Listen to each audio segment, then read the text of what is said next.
And when Rachel saw that she bore Yaakov no children, Rachel envied her sister, and said unto Yaakov, Give me children, or else I die. And Yaakov's anger was kindled against Rachel. And he said, Am I in Elohim's stead, who has withheld from you the fruit of the womb? And she said, Behold my maid Bilhah, go in unto her. And she shall bear upon my knees, that I may also have children by her.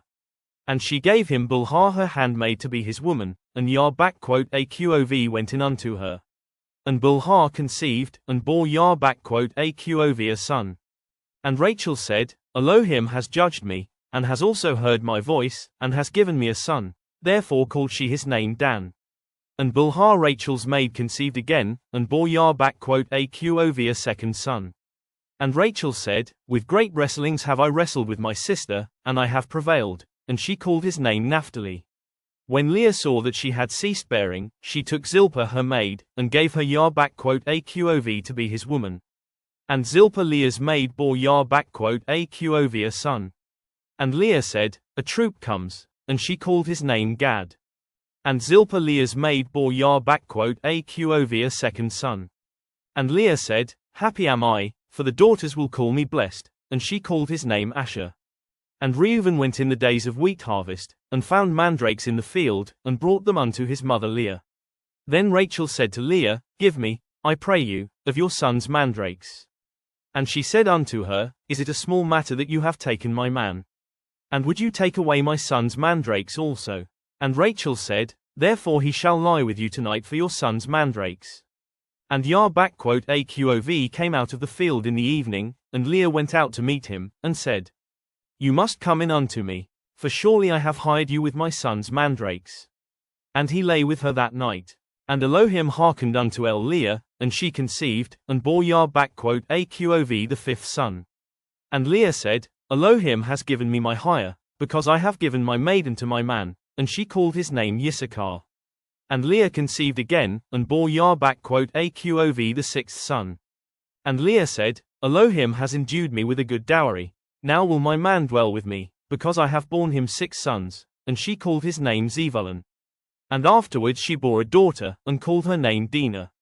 And Elohim remembered Rachel, and Elohim hearkened to her, and opened her womb. And she conceived, and bore a son, and said, Elohim has taken away my reproach, and she called his name Joseph, and said, Yahuwah shall add to me another son. And it came to pass, when Rachel had borne Joseph, that Yaqov said unto Lavan, Send me away, that I may go unto my own place, and to my country. Give me my women and my children, for whom I have served you, and let me go, for you know my service which I have done you. And Lavan said unto him, I pray you, if I have found favor in your eyes, tarry, for I have learned by experience that Yahuwah has blessed me for your sake. And he said, Appoint me your wages, and I will give it. And he said unto him, You know how I have served you, and how your cattle was with me. For it was little which you had before I came, and it is now increased unto a multitude. And Yahuwah has blessed you since my coming, and now when shall I provide for my own house also? And he said, What shall I give you? And Yaqov said, You shall not give me anything. If you will do this thing for me, I will again feed and guard your flock. I will pass through all your flock today, removing from thence all the speckled and spotted cattle, and all the brown cattle among the sheep, and the spotted and speckled among the goats, and of such shall be my hire. So shall my righteousness answer for me in time to come, when it shall come for my hire before your face.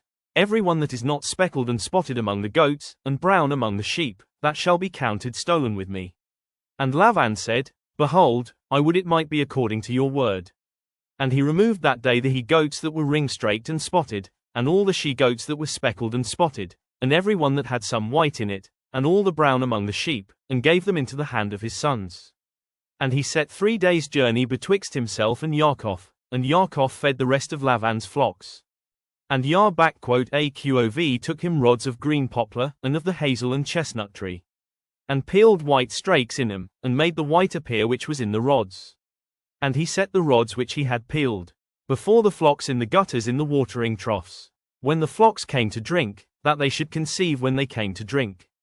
And the flocks conceived before the rods, and brought forth cattle ring-straked, speckled, and spotted. And Yah Aqov did separate the lambs, and set the faces of the flocks toward the ringstrait, and all the brown in the flock of Lavan, and he put his own flocks by themselves, and put them not unto Lavan's cattle. And it came to pass, whensoever the stronger cattle did conceive, that Yah Aqov laid the rods before the eyes of the cattle in the gutters, that they might conceive among the rods. But when the cattle were feeble, he put them not in, so the feebler were Lavan's, and the stronger Yah Aqov's. And the man increased exceedingly, and had much cattle, and maidservants, and menservants, and camels, and asses.